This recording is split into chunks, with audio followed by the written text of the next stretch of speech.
Hi everybody. So this is, it's hard to believe, but this is our last review of drawings for perspective, and our class officially closes tomorrow on Wednesday, tomorrow which is Wednesday, at the end of the day. So do make sure that you get everything submitted to the classroom by that time. Make sure you take your final exam. That's in week 5, and I noticed quite a few folks have already taken it, but you can still take it, of course. It will be open till the end of the class. So make sure you do take that final exam. Um, I'll be posting final grades for the class as early as Thursday morning, maybe a little bit later in the day, but I try to get those posted as soon as possible so that the registrar has your grades and you can move on to your next classes. And okay, in this review, we're mostly gonna be talking here about the shading. Um, and in terms of the perspective, the qualities of the line drawing, if you are looking for feedback on that, if you've made changes, I will comment on any changes you've made since task 2, but otherwise you can use the feedback from task 2 for any corrections to your perspective. I won't be going over that again in this particular task. Again, focusing mostly on shading and details on your drawing. Okay, so let's get started. Yesenia. Oh, good. I'm glad that your shading is getting easier. It takes practice, so it's good that you're feeling a little more comfortable with that. I'm still using my outlines, and with this drawing I didn't. Great. The only thing you didn't like is your person concept. So your concept was to create a comfortable family room space. Okay. Symmetrical. Good, good. Different views helped visualize the space as a whole. I found that by drawing a small floor plan to the side helped more easily visualize what was within my view. That's really great, especially for, I can't remember what your major is, Yesenia, but for anybody, you or anybody, if you are in interior design, I think that's a really great thing to be practicing, is to go from a floor plan to a perspective view, because that is what you would typically be doing in a real world scenario. So it is definitely good practice. Okay, so let's see here. Where's your drawing? Here it is. Oh wow, yeah. This looks really, you've got a lot of really good shading here, really wide value scale from light to dark, a lot of detail, especially like what you did with this wall here where you created dimension on your wall. The inset here of the panel within the frame, giving it a little depth. That looks really good. Just those small details can, I think, really bring a drawing to life. And of course, your ceiling, your shadows look really good. And again, you've got a really nice range of values from light to dark, really taking into consideration your light source. Um, and yeah, all of these small details really, and I think your person looks really good. Actually, I think you've done a really nice job on it. It's just very subtle shape that I think works really well as a scale figure without taking over any of the um, other details. It's like it's that's what you want to just keep it very simple. Um, and so I think this looks pretty complete. The only thing that I would say that you could do here is maybe add some shading onto your lampshade. So this is the light source. So what I would say is maybe just like look, even in just go into Google Images and find a light source that looks similar to that with the light on, behind the shade, and just see how that looks. It's probably going to have just very subtle shading. But that's the only area in here I would work on, is just taking it from a line drawing to looking like a light, like a lamp with a light inside. Um, okay, yeah, nice job, and congratulations on completing the class. Okay, Katie, let's see here. Okay, all right. Yeah, so I think your composition before was really nice sense of space, accurate perspective, and I think you've laid in like the first layer of shading here, which is great. Especially like what you're doing here with this, especially with this cast shadow. I think that looks really good. The way you have worked with smoothing, kind of lightening it as you go further. That looks really good. Um, And so I would just say, and I think you've got a nice range of value from light to dark. I would just say keep working on going back and forth, maybe adding more value, especially into some of the lighter areas. This to me is your light source. And then what happens with a light source is that this wall actually, I have a situation like this right in the room I'm in right now, where the light's coming in from the window, and the wall itself is like a medium value because the light is actually, it's not able to come around to hit that wall. So the wall itself around the window would be darker. And then maybe it would, and then it would be lighter here because the light is going to be hitting this wall like you have it. But maybe the ceiling might be maybe a bit darker. So I would keep playing with that. Maybe as you go further away from the light source, maybe this wall is going to start being a little darker than say here, you know, so it might be a bit darker and you might gradually get lighter as you move closer to the light source. Just things like that. You know, you've got a fireplace here and I love the shadow you've created in here, which is great, the cast shadow. I would also say that maybe inside this it would be a little darker just because, again, the light source, if you imagine a straight line coming from the light, it's going to just not be able to necessarily go into the fireplace, right? Because it's a line that's going to be cut off, like the ray of the light. So that could be a darker area. I like what you did here with the chair. It's darker on this side, lighter at the top where the light's hitting it, a little darker here. That looks good. You know, with your shadows, when you start working with the technique for a shadow, if you think of shadows, shadows always look the same in terms of their texture, their you know, the way that they're created. If that makes sense. So like, for example, it doesn't really make sense to have two different shading techniques for the same shadow in a space, you know. So I like this one because it looks very even. I like you've gone sort of different directions. So I would go and do this one exactly the same, if that makes sense. And so this one as well, like do your shading, you know, try to keep the same kind of look to your shading. Especially, you know, shadows will maybe pick up a little bit of the texture underneath and it looks like the same texture here of the rug is in play.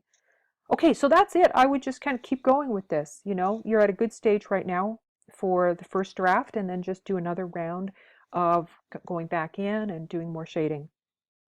Okay, Louisa, let's see here. I'm just going to adjust this.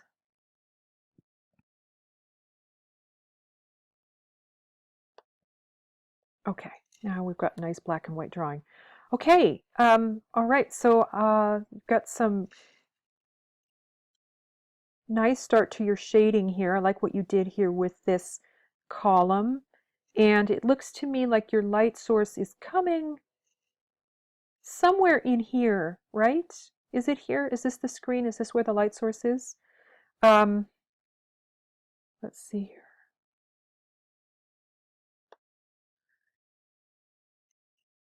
It's hard to say. So I'm not sure if you constructed the cast shadows according to the technique. But I do like what you're doing with the dimensions here, and I would just keep going with that in terms of, you know, just moving a little further away from line to working with more defining, for example, this with shade and shadow, which you've started to do here, which I think is starting to work quite well. Can you see that here you have no lines and you're using the edges here of your shapes like to create value, so this side is darker than the top. So I would keep doing that, you know, with your different elements. I think you're almost there. That's the main thing. You know, I think you've got a good value range. Just a reminder to go back to my feedback from task 2 in terms of setting up your drawing with a horizon line and vanishing points. But I do think you've got a good handle of creating dimension in drawing, which is definitely a good skill to have. Okay, Jera. So in your drawing, I think your light source was here, is that right? So, um,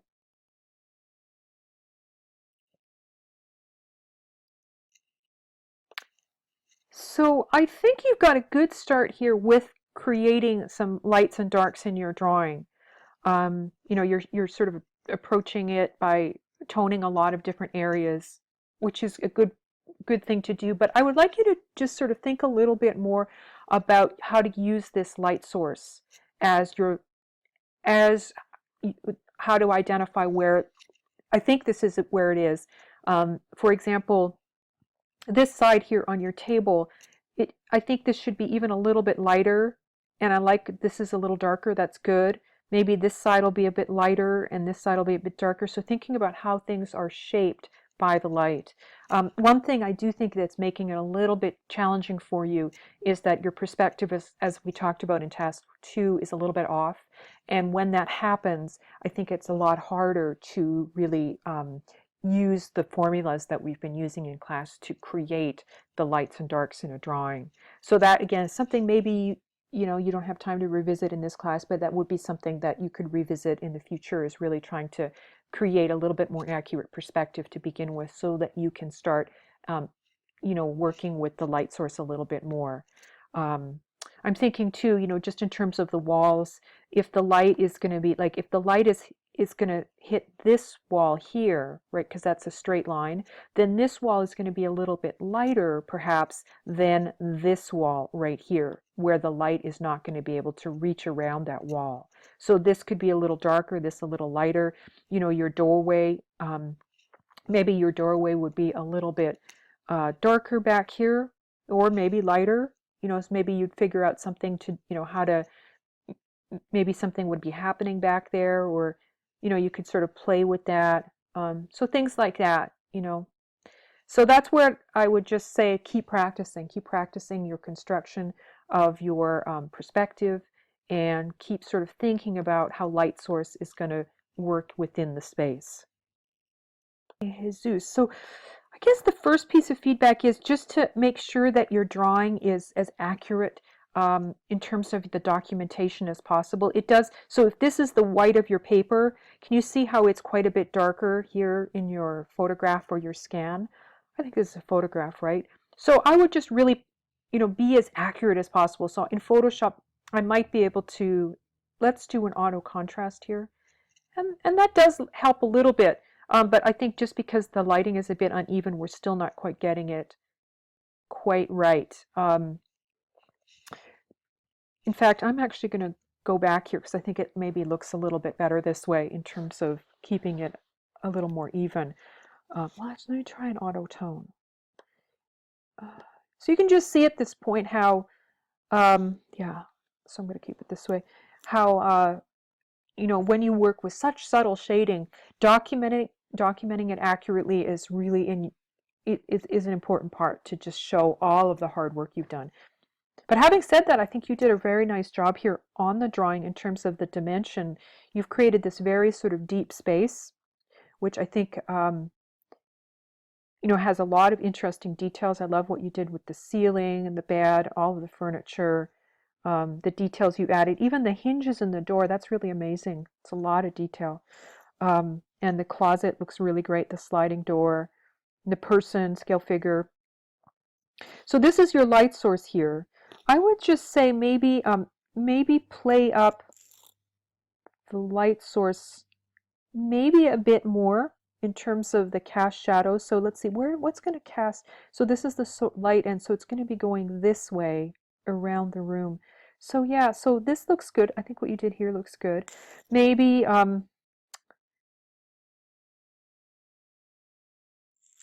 maybe just this little guy here, this little stand for the TV.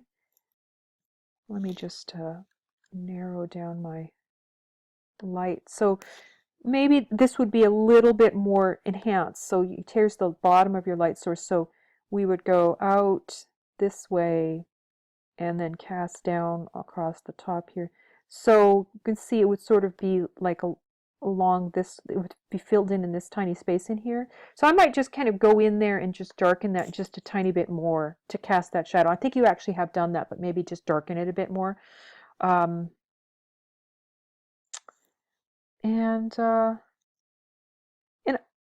then maybe whenever you can in places like this guy here, maybe continue to work towards using a value rather than lines. I think you've actually done a really nice job here in a lot of like the bed. I think you're really starting to move towards line here in most of these areas here, which is great. Maybe just a few more like things hanging in the closet. Wherever you see like lines defining edges, I would work with that.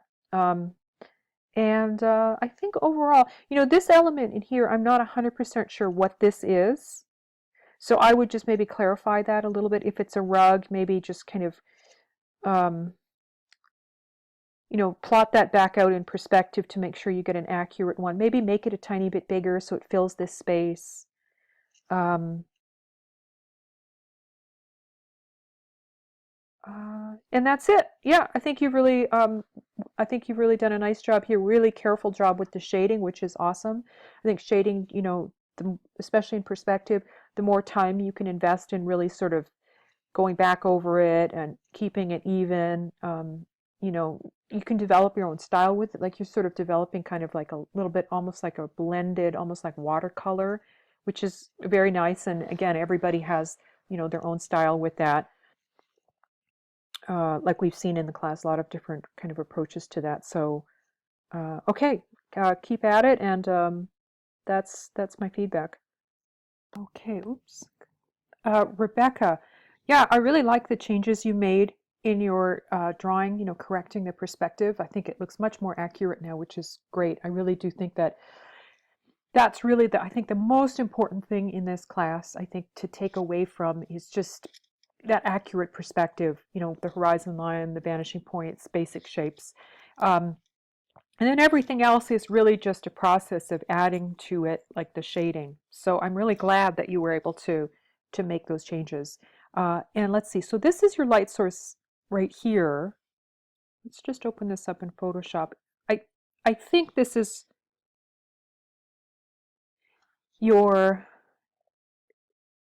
it's going to be your main light source. Is that correct?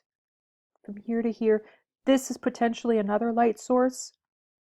I'm not sure which one you chose to be the light source. And like I've been saying before, really recommend you just choose one light source. If you want to have, like, for example, if you choose, so I'm thinking that if I were doing this drawing, I would probably choose this light source just because it's going to be easier to cast from this object. So let's just go with that. But if you want to use this as a light source, this window right here, you definitely can use this just as a kind of like a light source that doesn't cast any shadows.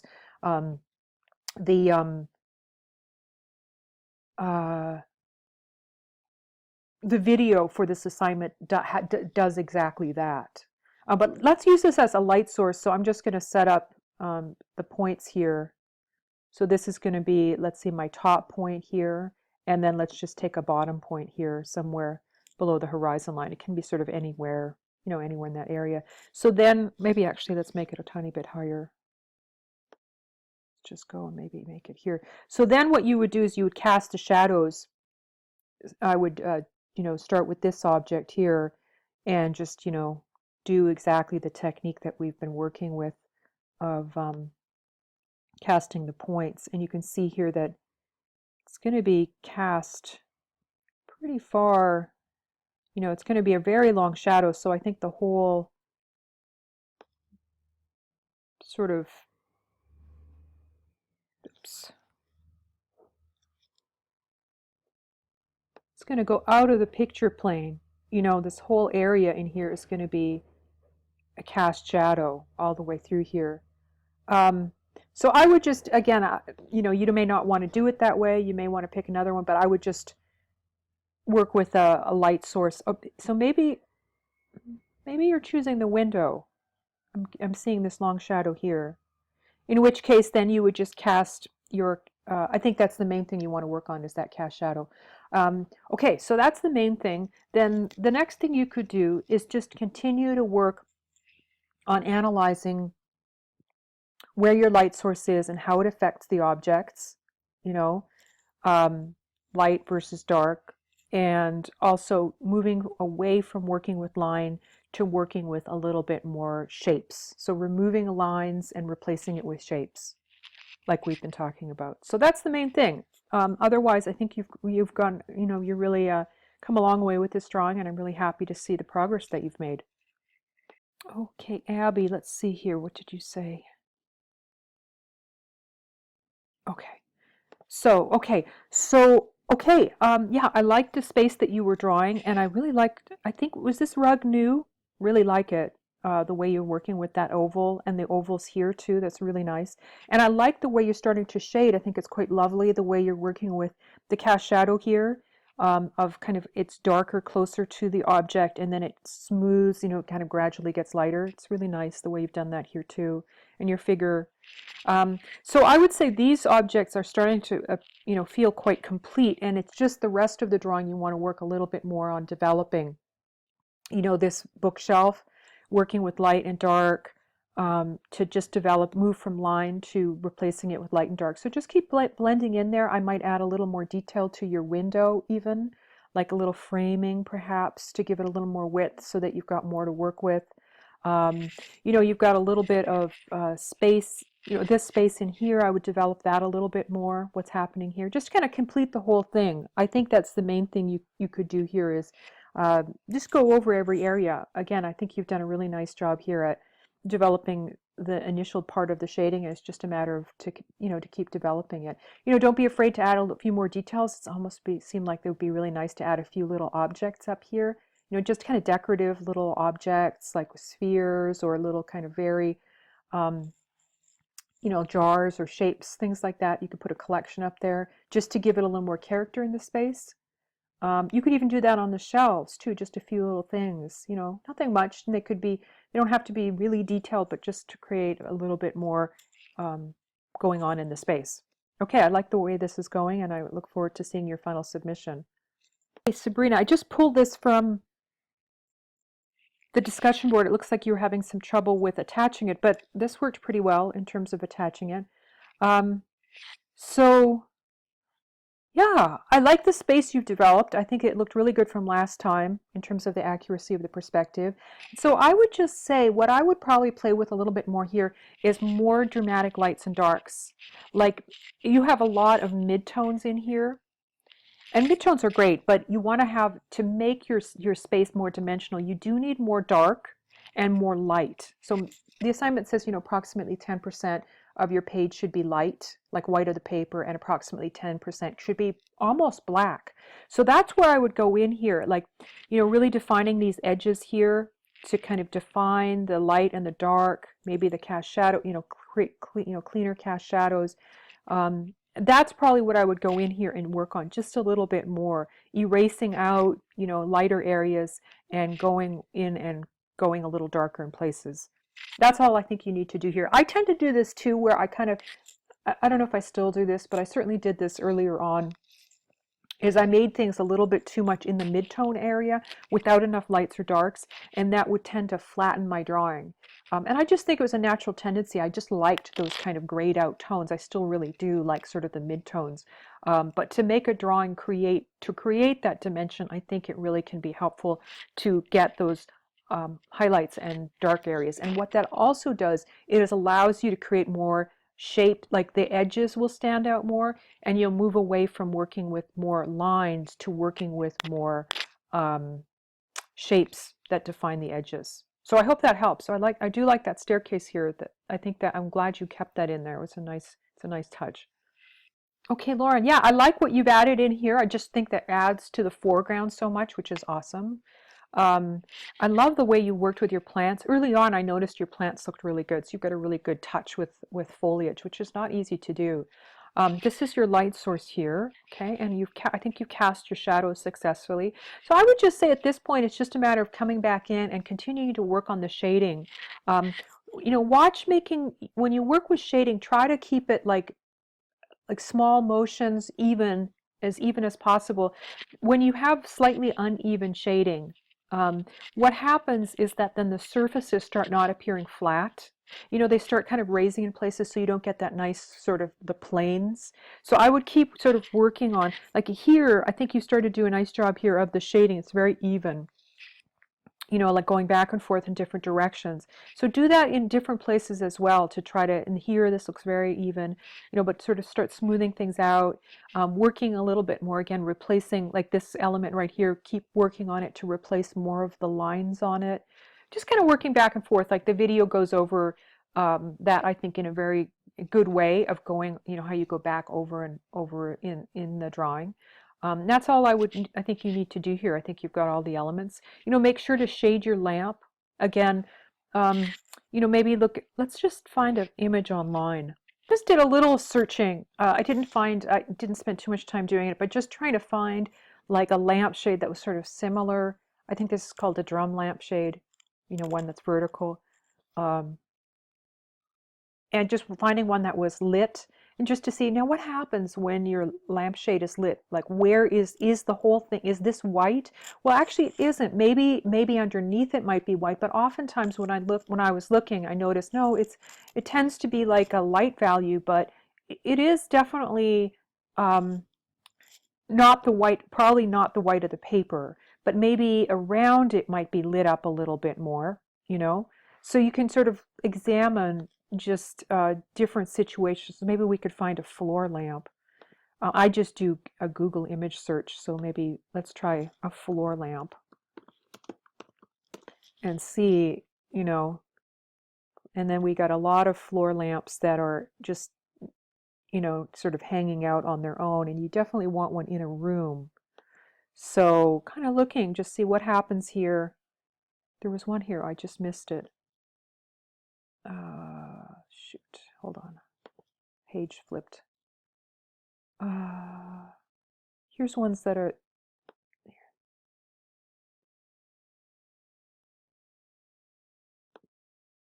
like maybe right here.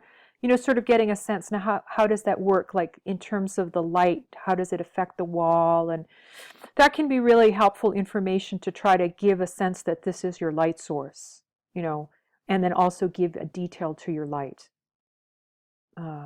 Okay, maybe again, just work a little bit more here on the shading here, like if the light is coming this way, this is going to be light, these sides are going to be darker.